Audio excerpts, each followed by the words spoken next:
This is The Listening Tube. Hello, and thanks for listening to the first episode of Season 2 of The Listening Tube. I'm your host, Bob Woodley. In this episode, a pledge of allegiance just for white people. Forgive me for not capitalizing white. It's volcano season in North America, and not just because progressive heads are exploding. Plus, I'll speak with two men who went on a mission to help orphans in Ukraine. But first... Not the headlines! Well, if women don't have it bad enough already, dealing with the current upheaval of the abortion laws, earning less than men for doing the same work, or more work, the pain of childbirth, transvestites taking your trophies, and having to put up with men in general, now it turns out that women wait longer for care in emergency rooms than men. It doesn't say who wrote the article I read, but the first thing they say is, "This is pretty scary." So they present you with their opinion before they present you with any facts. That seems to be the way journalism is today. But is it really scary? Let's take a look at the numbers in the story that compare the male-female response times. The study cited by research done at Northwestern University says the average time difference between men and women being evaluated and treated is 12 minutes. Women wait 12 minutes longer than men.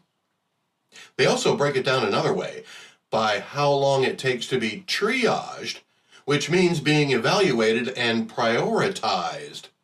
So you're not treated, just prioritized for treatment. It takes women 3 minutes longer than men to get to this point of care.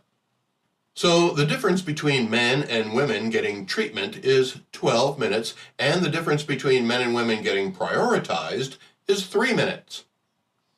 The study quotes a researcher as saying, "These findings suggest potential gaps of care that may be excellent targets for quality improvement." And it might. Or it might suggest that because men are so bullheaded that we often wait until the very last moment of our lives to admit there might be something wrong with us. And by the time we do, we have to be rushed to the emergency room. Emergency room personnel are trained to evaluate and move quickly when people are brought in. They don't care about a person's gender. To suggest it is an insult to emergency room personnel everywhere. What I find interesting is that although the difference between men and women getting treated is mere minutes, the actual average time it takes to get evaluated and treated is 2 hours 52 minutes for men and 3 hours 4 minutes for women. Both men and women wait almost an hour to get triaged. If there's an amount of time we should be worried about, it's not the minutes between men and women, it's the hours it takes to get treated. But that's not nearly as bad as what can happen once you get treated. A New York woman says her sister, who has a rare disease, is struggling to find the right people to help her. She ended up at a clinic that did a variety of tests, including blood work, a vision test, and a health risk assessment. During her appointment, she got emotional because she feels frustrated and helpless. She cried a little. When she got the bill, there was a charge for it. Yes, the clinic charged her $40 for crying. It was listed on the invoice as a brief emotional behavior assessment. This is a big problem with our healthcare system. I went through an episode a couple years ago when I lost the hearing in my right ear. I was referred to specialists who did tests and started treatment, and it all happened very quickly, but to no avail. I don't ever expect to get the hearing in my right ear back. But when I got the medical bills from the hospital, they charged me for every person I saw on each appointment. So if 2 people attended to me, I got charged for each of them. They wanted me to take a hearing test every time I walked in the door, and I got charged for each one, even though the results were As anticipated, the same as last time. Then, after the hearing test, they'd send me on to somebody else to figure out what to do with me. Then they'd do whatever they thought was best and charge me for it. Then, just to be sure they covered all their bases, they had me get an MRI and then charged me $4,000 for it, while the average cost of an MRI is $1,200. Honestly, I'm glad the janitor didn't come into the room to empty the trash can while I was there, or I would have probably been charged for that too. Let's go back through the listening tube. This week in 1652, Rhode Island passes the first law in North America making slavery illegal. That's right, America's smallest state was the first to stand up and say slavery is wrong. That's part of what makes America great. America is a place where you can work to undo what is unjust. America is supposed to be a place where you're free to express yourself and shine light on issues that may need attention. You might not get results right away. It might take a long time to change minds. But sooner or later, as we like to think, justice will prevail. In 1780 this week came New England's dark day. A combination of thick smoke and heavy cloud cover causes complete darkness in eastern Canada and New England at 10:30 in the morning. Imagine if that happened today. This week in 1848, the Mexican-American War, Mexico ratifies the Treaty of Guadalupe Hidalgo, thus ending the war and ceding California, Nevada, Utah, and parts of 4 other modern-day U.S. states to the United States for $15 million. Perhaps Vladimir Putin will get part of Ukraine for money and an end to the war. This week in 1863, Rosalia de Castro publishes Cantares Gallegos, the first book in the Galician language. Okay, wait a minute. Why in the world would you publish a book in a new language? I believe I already talked about the man who told me he invented his own language and every word started with the letter N. If language is used to communicate, why use a language nobody else understands? This week in 1864, Russia declares an end to the Russian-Circassian War, and many Circassians are forced into exile. The day is designated the Circassian Day of Mourning.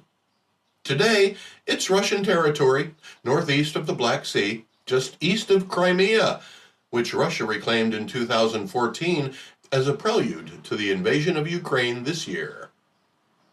This week in 1872, during Reconstruction, U.S. President Ulysses S. Grant signs the Amnesty Act of 1872 into law, restoring full civil rights to all but about 500 Confederate sympathizers. They got all their civil rights back, but had to take an oath that they no longer believed in slavery. The act says that every such person shall take and subscribe the following oath or affirmation, and thenceforward keep and maintain said oath inviolate, and which oath shall be registered for permanent preservation, and shall be of the tenor and effect following, to wit. This is the White Pledge of Allegiance to which I referred in the opening. I, your name here, do solemnly swear or affirm, in presence of Almighty God, that I will henceforth faithfully support, protect, and defend the Constitution of the United States and the Union of the States thereunder, and that I will, in like manner, abide by and faithfully support all laws and proclamations which have been made during the existing rebellion with reference to the emancipation of slaves. So help me God. This week in 1896, the United States Supreme Court rules in Plessy versus Ferguson that the separate but equal doctrine is constitutional. This is something I might like to explore further. This week in 1906, the Wright brothers are granted U.S. patent number 821,393 for their flying machine. This week in 1915, Lassen Peak in California erupts with a powerful force and is the only mountain other than Mount St. Helens to erupt in the continental United States during the 20th century. Which, by the way, also happened this week, but in 1980. Mount St. Helens eruption killed 57 people and caused $3 billion in damage. So stay away from volcanoes this week. This week in 1921, the U.S. Congress passes the Emergency Quota Act, establishing national quotas on immigration. Perhaps our current administration should refer back to that 1921 law for some guidance. In 1927, the Bath school disaster. 45 people are killed by bombs planted by a disgruntled school board member in Michigan. And in 1934, Oskaloosa, Iowa becomes the first municipality in the United States to fingerprint all of its citizens. That was probably also the last municipality in the United States to fingerprint all of its citizens. This week in 1940, the first prisoners arrive at a new concentration camp at Auschwitz. And in 1944, deportation of Crimean Tatars by the Soviet Union government begins. This week in 1954, the United States Supreme Court hands down a unanimous decision in Brown versus Board of Education of Topeka, Kansas. And in 1962, a birthday salute to U.S. President John F. Kennedy takes place at Madison Square Garden. The highlight is Marilyn Monroe's rendition of Happy Birthday. This week in 1964, U.S. President Lyndon B. Johnson announces the goals of his Great Society social reforms to bring an end to poverty and racial injustice in America. President Johnson's intentions were good, but the results are questionable. Welfare programs have become overused and abused. People have become dependent on the government, and some government programs promote that dependency rather than discouraging it. And this week in 1973, televised hearings begin in the United States Senate over the Watergate scandal. In 1983, the U.S. Department of Energy declassifies documents showing the world's largest mercury pollution event in Oak Ridge, Tennessee, ultimately found to be 4.2 million pounds in response to the Appalachian Observer's Freedom of Information Act request. Today, the Oak Ridge National Laboratory is leading the way in detecting and eliminating mercury and understanding how it spreads. In 1989, the Chinese authorities declare martial law in the face of pro-democracy demonstrations, setting the scene for the Tiananmen Square massacre. This week in 1990, the General Assembly of the World Health Organization eliminates homosexuality from the list of psychiatric diseases. That's right. Homosexuality was considered a psychiatric disease by the World Health Organization until 1990. And in 1996, the Supreme Court of the United States rules in Romer versus Evans against a law that would have prevented any city, town, or county in the state of Colorado from taking any legislative, executive, or judicial action to protect the rights of gays and lesbians. This week in 1998 in Miami, Florida, 5 abortion clinics are hit by a butyric acid attacker. And in 2007, trains from North and South Korea crossed the 38th parallel in a test run agreed by both governments. This is the first time that trains have crossed the demilitarized zone since 1953. Now, North Korea's leader is more interested in building rockets and starving his people. Contact the Listening Tube by calling 570-601-1101 or by email thelisteningtube@outlook.com. Russia's invasion of Ukraine has certainly grabbed the attention of the rest of the world, and people all over are taking steps to aid the refugees taking shelter in other countries, as well as those who have stayed behind. One of those efforts began in a small Pennsylvania town called Shamokin.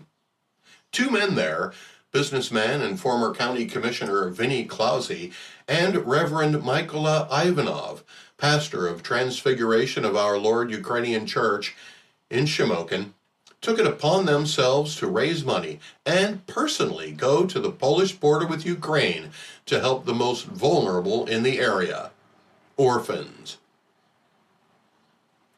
Reverend Ivanov is also a native of Lviv, Ukraine. I had the pleasure of speaking to both men about the project and what was accomplished. The mission began with a fundraiser organized by Mr. Clausy, who donated $10,000 of his own money to kickstart the project. Reverend Ivanov explains how the idea began. Vinny Clausy approached me and he said to me, Father, I want to help. And I said, okay, so what do you want to do? You know what, let's try to raise money. The goal is going to be like $100,000 in 2 weeks. At first, I was skeptical because, raising $100,000 in 2 weeks, how it looks like really ambitious plans. Well, that was an ambitious plan. Some of the best plans start with that kind of ambition. Yeah. How much money did you ultimately raise? $140,000. $140,000. Yes. So I was hoping, at that time when we started to do this, I was hoping to raise at least like 30, 40, 50,000. Like it would be still okay to help those kids. Originally, the money would be donated to an organization like the Red Cross to distribute the money. We were thinking this way at the beginning, but then we thought to ourselves, you know what? Since we are physically going to the border, why not to change it into the mission that we physically will be delivering the things for those kids ourselves? So while the Reverend stayed in Poland to procure all the supplies they would need, Mr. Clausy delivered the goods to the people in Ukraine who needed it. And he was handing the money, not the money, but the things that we are buying those kids personally. So my mission was to do, I had a list of the kids, their needs. Like, for example, we were helping one of the orphanages was orphans with the special needs kids. And those special needs kids, they have different kind of meds that they take daily. So I had a list of the kids. I had the exactly names of the meds that they're using, that they're taking daily. I had the size of their shoes, whatever they need, like today, as of today. And that was really like a totally different approach as everyone else is doing. Here's Mr. Clausy. And go to the Ukraine and myself and deliver whatever we had to deliver to the orphanage. Because I did not want anyone to profit that money, any organization whatsoever. And that's how I did it. And I went to the Ukraine and I did what I committed to the public, to deliver the money and buy shoes, buy laptop, and buy tablets, and buy food, and deliver to the orphanage. Reverend Ivanov says assessing those needs was the first mission. So we got to our hotel, we dropped our things, and right after we dropped our things at our hotel room, we went to see the refugees in Rzeszów. Those families, mothers with kids. I was able to locate the buildings that they stay in, and we went there to see exactly what kind of needs do they have there, those refugees. So when we arrived at those buildings with the refugees, we have realized that they need food, and the fastest way that day when we arrived to provide anything for them, we were able to give them some cash. Each family got like 500 zloty. It was like around $120 in US dollars, So it was Polish currency. Yes, we had what we did before our departure to Poland.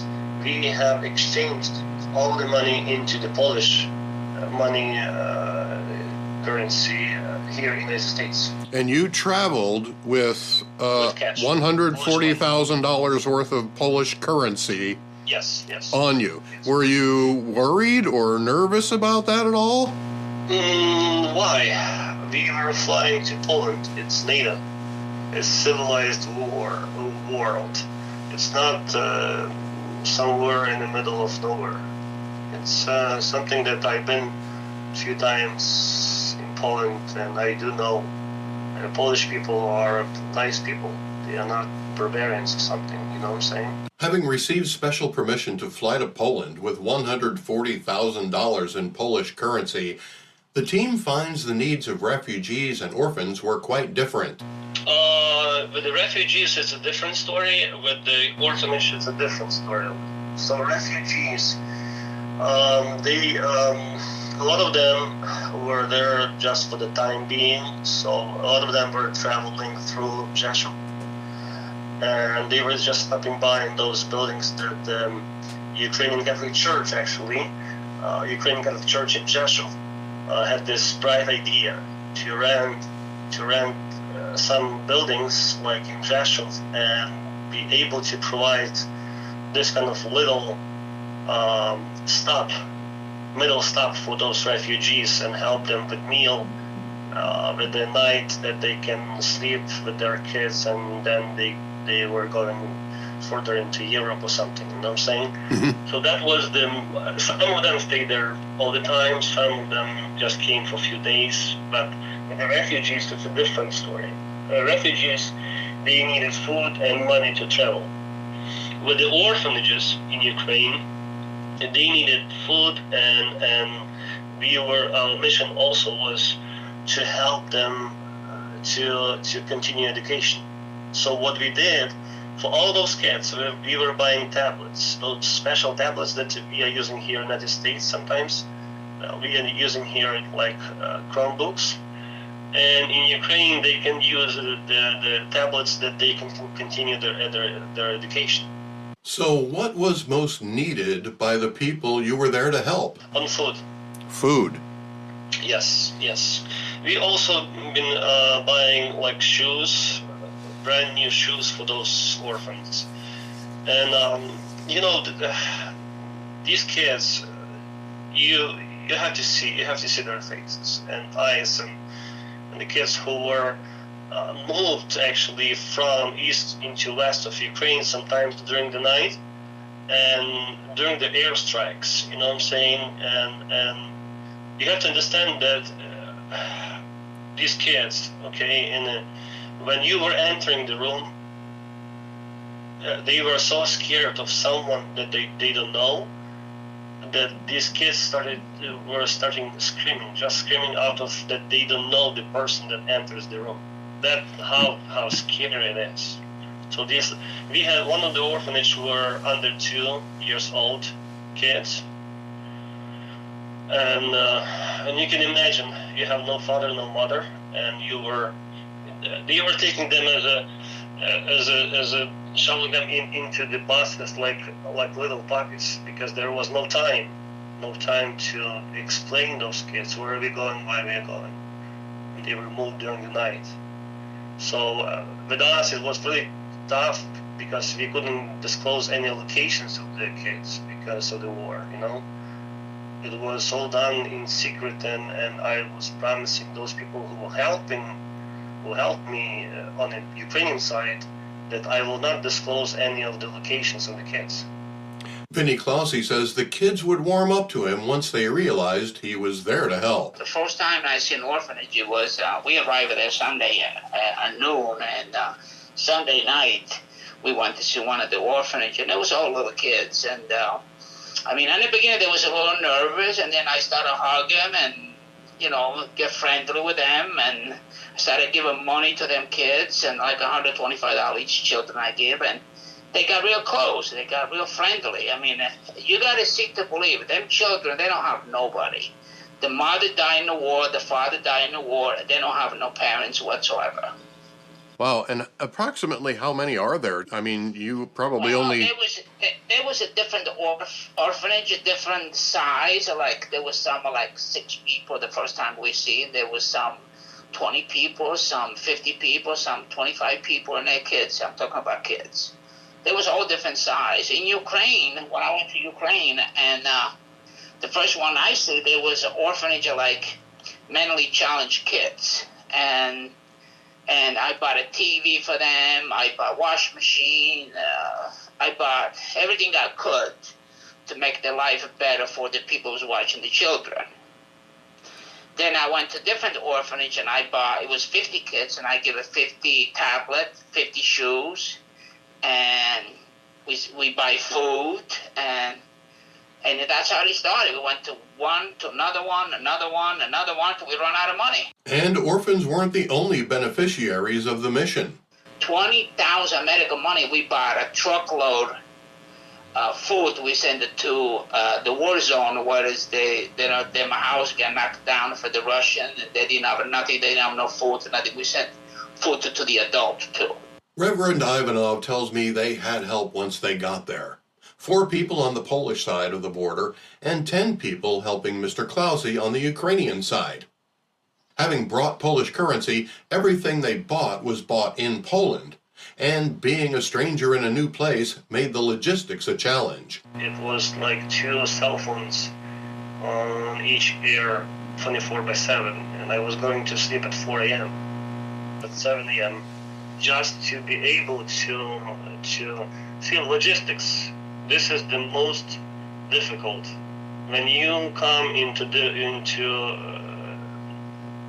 different city, you don't know anyone. You don't know where to go, what to do, how to order, how to get the transportation, how to do this, and that. Until you learn a lot, you spend a lot of time. Then, once the supplies were secured, getting them over the border into Ukraine was also a challenge. Like me, I was literally sometimes just scratching my head thinking that I will pull my hair out because it was so intense. It was so difficult to do the logistics. And plus, that you would understand, the Polish transportation, they not always are willing to go into Ukraine because, as you know, the weapon that is provided right now by United States and NATO for Ukrainians, they've been transported by the little trucks or big trucks, you know? Mm-hmm. So for Russians, each and every truck that enters Ukraine from Poland, so from the Polish side, might be the target. I see. Because they think those trucks, they bring weapon. So for the Polish guy to go into Ukraine, first of all, you have to pay enormous price for the insurance of the truck and insurance of the driver.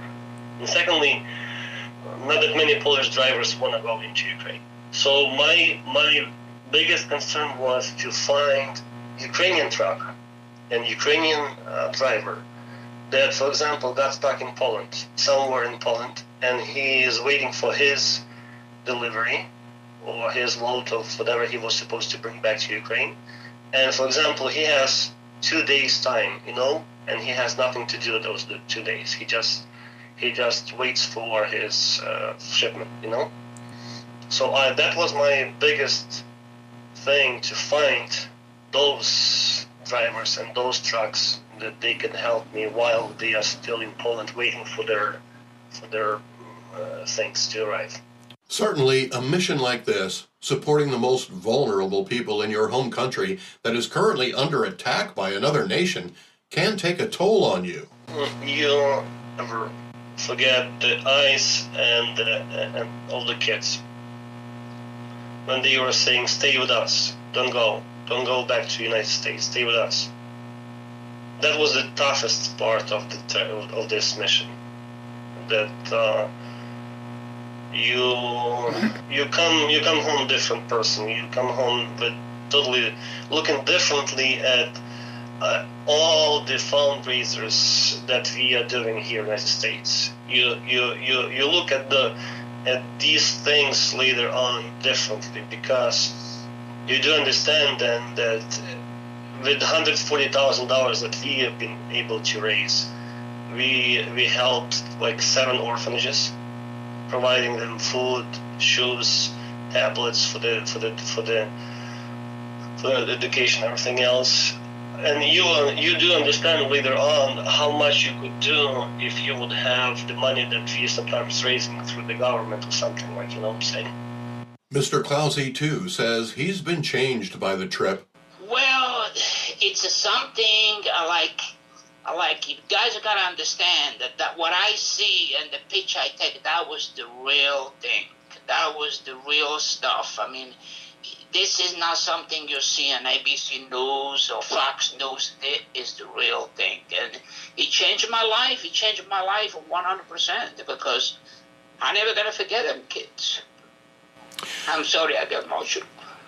The mission was a success, and the Reverend wants to let everyone who helped in any way know that they're appreciated. Thanks for all your prayers and all the good deeds that you're doing in your life, because we can make a change, okay? We can make a change by doing the right thing in our life, and that would be the biggest change. And change lives they did. Not only by providing material goods to people who needed them, but they also changed attitudes of vulnerable kids who were afraid of strangers and now know that there are good people in the world. There is another mission being planned. If you'd like to help, email the Listening Tube at outlook.com and I'll give you the contact information. The Listening Tube is written and produced by yours truly. Copyright 2022. Thank you for being a part of the Listening Tube. I'm your host, Bob Woodley, for Thou ad infinitum.